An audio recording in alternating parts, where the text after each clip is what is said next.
Hey, this is JJ with Deluxe Vehicle Detailing and Paint Correction.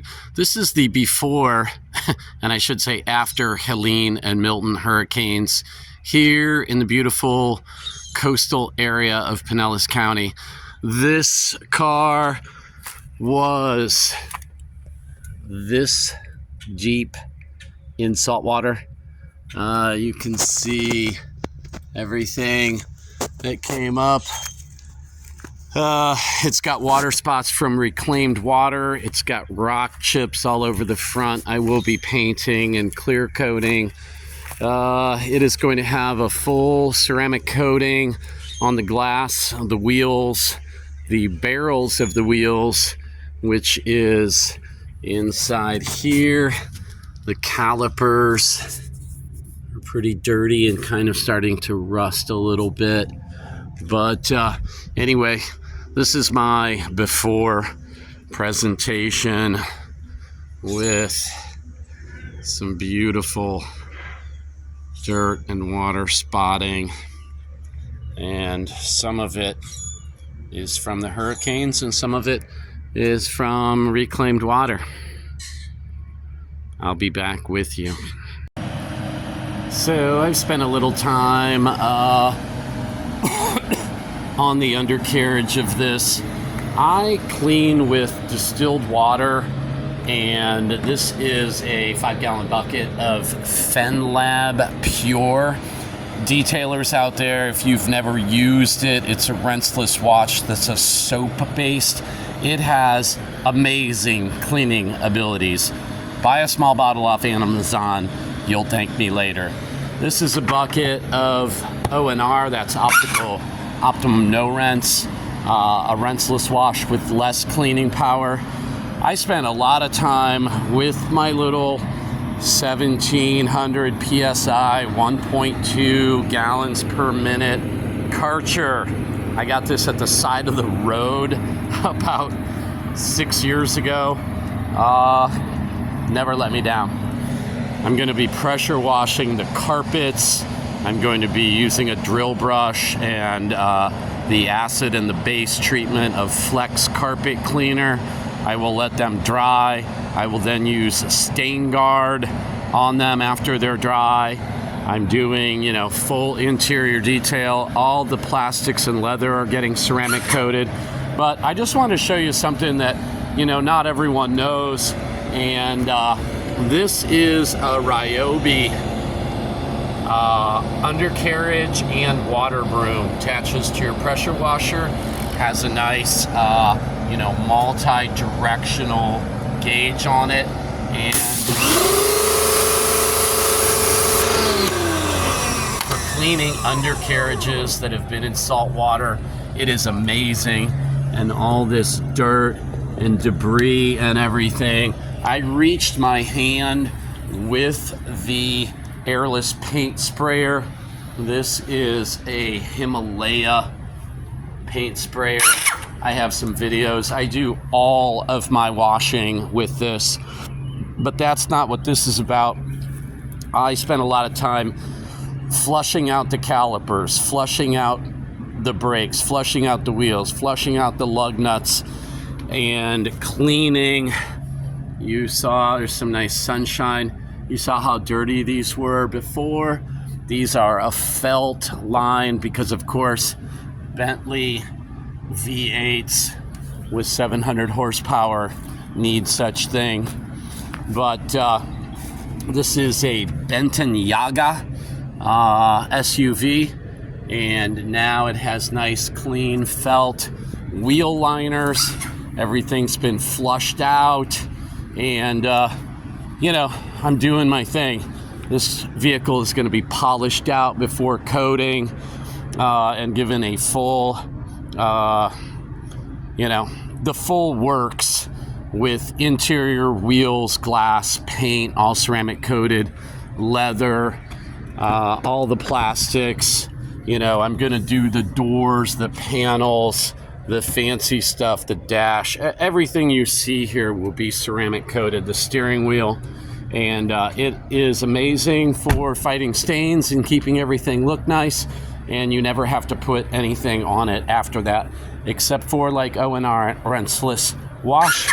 I will also be doing the headlights, all the grill stuff, all the emblems, full works. But I just wanted to bring you in on some of my progress as I'm going here. Cars in salt water, as long as it doesn't get inside the doors, it's just a lot of flushing and spraying. I got my airless paint sprayer, all the places that probably wouldn't get reached with the pressure washer, Ryobi, wheel, undercarriage, and water broom attachment. So I'm running out of daylight. It's hitting, I don't know what time it is, probably about 5:30. And anyway, it is October, I think it's the 17th, 2024, after we got hit with 2 hurricanes. So I'm just glad everybody is together in this community. It's turning out pretty good. All right, so I've got some work done since you last saw the car.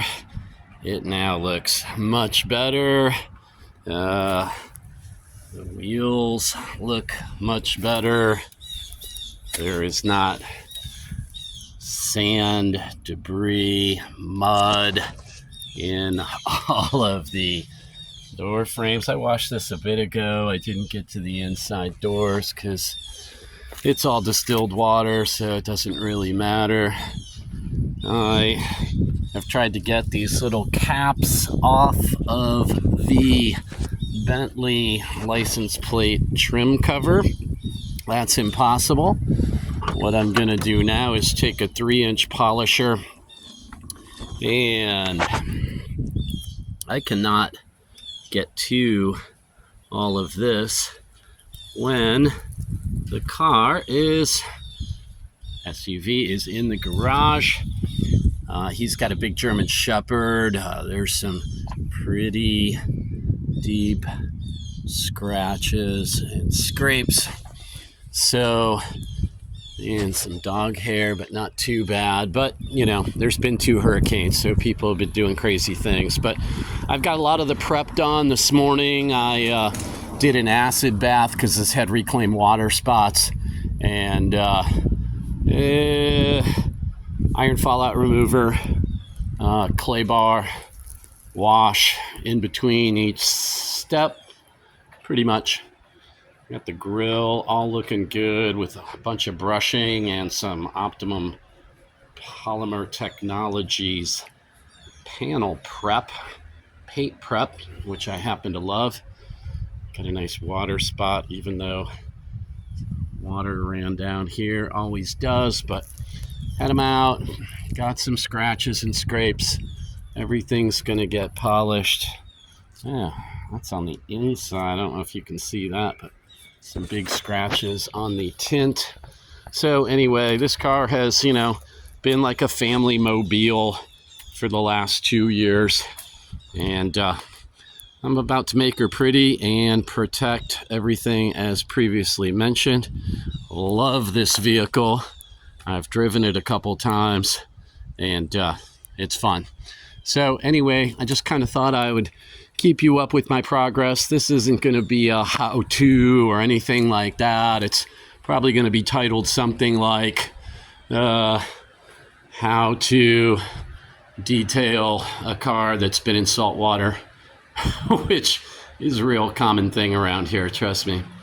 So anyway, thanks for being with me, and I shall return at some point. So I don't really know when I left you off. Plenty has been going on since I last left you.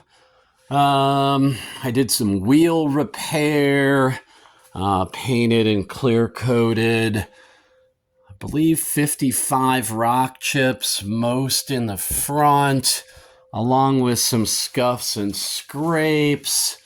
I have done my first cutting on the rotary with the beautiful flamethrower, with I believe the Lake Country purple wool pads and 510 rubbing compound from 3D. And then as I experimented around and did some test spots and whatnot, I was using the Eurofiber with the Rupes Millet and Sonak's Perfect Finish. I wasn't really digging that to go over after the rotary. So I busted out the Harbor Freight, long ago Harbor Freight, when they made these things good, the Chicago Electric 3-inch. In the right hands, a very capable and torquey instrument. I'll be using the Rupes Yellow on the final go-round. Kind of catches you up with the polishing. I'll be doing some hand polishing with cut-up pads. I've got my microfibers throughout on all four corners of the garage. And I'm going to like point this out. I don't know how well this will show up. Oh, there's got the Astro pneumatic. Love this thing, 50 SL. There's a newer one, but this one's great. I've had it for years. It's beautiful. So here's a typical with a wool pad and a rotary. And I was going around and correcting the holograms and everything as I went, and then I'm going to full polish out with the Rupes Yellow, and I believe probably 520 by 3D. But anyway, I'm a little discombobulated. Finally got the license plate off. I coated all of the inside of the door jambs. I coated in Underdog Pro all of the leather surfaces, all the plastic surfaces. Just absolutely stunningly beautiful on this interior. I double coated the steering wheel, highest contact area in the vehicle. I did all the leather seating, front and back. Love the satin gloss that Underdog Pro provides on leather. Every leather is a little different. All the, jams of the, plastic trim and stuff, rubber preservation on all seals. Trying to button this thing up. I am making progress.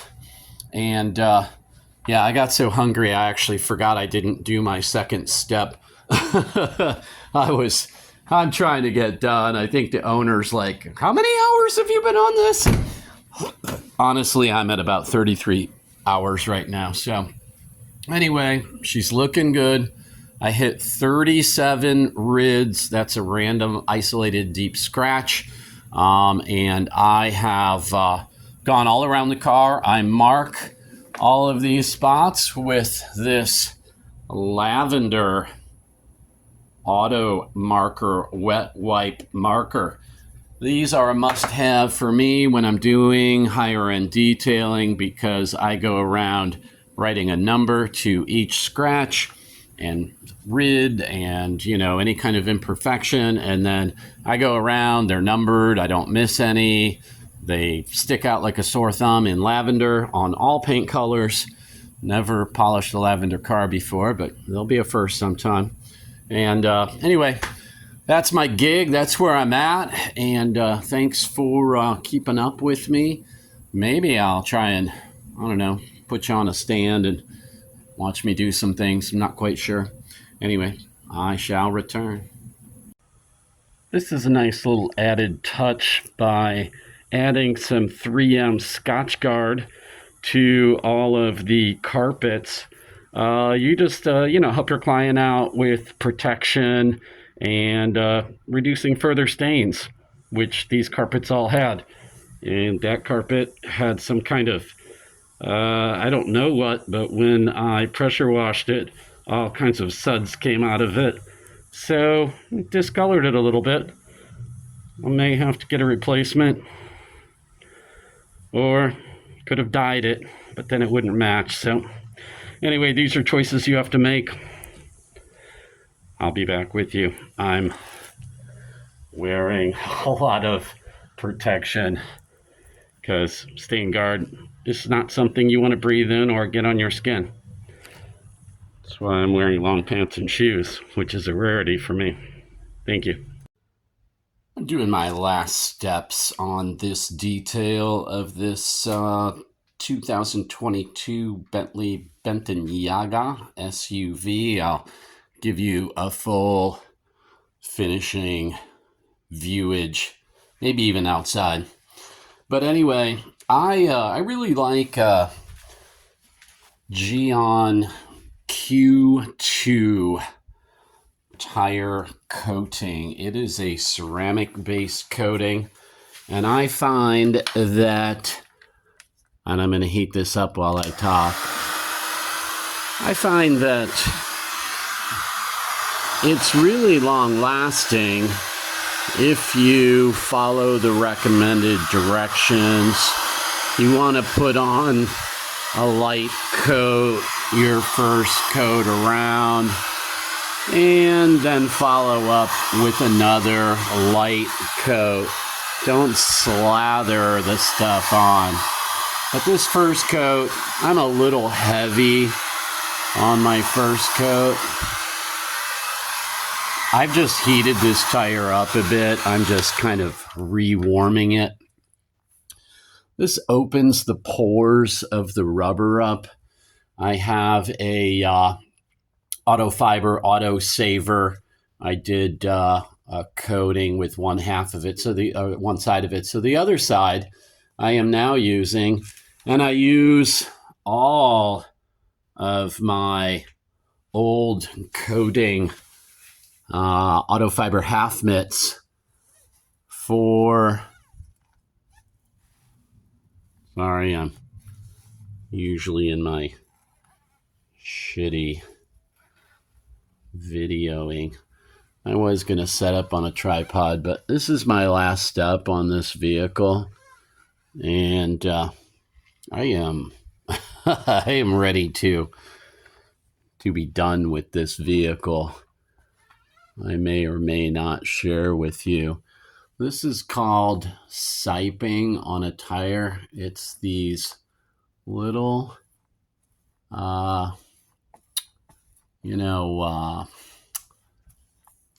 stripes. I am not doing words well right now. Sorry about that. But anyway, you want to make sure that you get it in the Pirellis. This is a new tire. It's got the little mark on it. This siping, you want to make sure you get it in. And to do it, you've got to, go with the direction of the siping, which is always, up and down on the tire. So I cannot really move the vehicle. These half mitts are great for being able to reach deep down in along the side. And that is all that is about needed. These tires have a weird shape where it's kind of concave right at the edge of the tire here.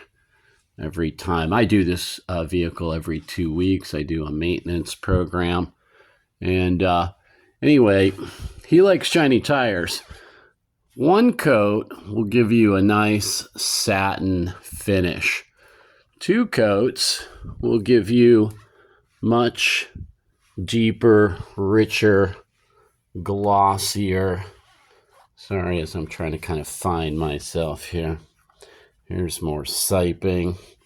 So anyway, you get the idea. You want to really push these half mitts from auto fiber are nice and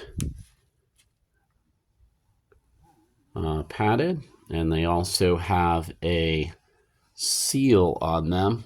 And these particular tires, these are Pirelli, whatever you can read right there.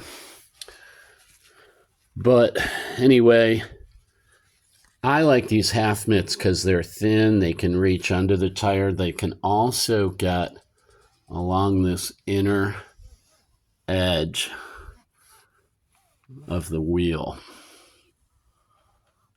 I'm trying to watch my hand and watch the camera. It's not really going all that well. You want to make sure you go in both directions. Don't touch the wheel like I think I just did, because these little sipes in here, this siping, will you'll only kind of get one part of it if you only go in one direction. So anytime that you put on a coating or a tire dressing or what have you, you want to make sure you go in both directions. Then you can take the edge and go along the also siping. See, like these lines right here are the sipings, and then this also has sipings inside. Hope you can see that. There's a pretty good view of it. Yeah. So anyway, it's just putting stuff on a tire. Opening up the pores with a heat gun is the recommended method. And this is pretty good right here. Put on a nice even coat. I always, go back over, make sure I've hit everything, get it as far under as you can. You don't really want to put it out, on the tread. He's going to take a turn and not have maximum grip. It'll just wear off where it needs to. But anyway, I hope you get the general idea. You want to take a microfiber, and just in case you hit any of the actual wheel, wipe it off. Doesn't look like I really did, but because I coated this wheel in ceramic, you want to make sure that you don't have any tire coating, Q2 from Geon, on freshly. I did this many hours ago earlier today. But although these wheels are a bit jacked, they were in salt water from Hurricane Helene halfway up the wheel, which is right below this door. And he came pretty close to not having his Bentayaga, as many people in the area no longer have cars. I will give you a better shot of the gloss of this, but I did the insides of the barrels, I did the calipers, I did the wheels. Now I'm doing a ceramic coating, tire dressing on the wheels just to make everything happy. I will be letting this dry for about 10 to 15 minutes and then adding another coat. I'll be back with you. Hey, and this is a wrap up. The client is in the car. He's ready to take off. Just wanted to show you the nice gloss of the tires. Everything came out beautiful. It's all coated, the calipers, everything super nice, and a very happy man with his probably better than new, beautiful, glossy Bentley Bentayaga. I thank you very much. I hope this has been helpful for someone. Until next time, I'll see you later.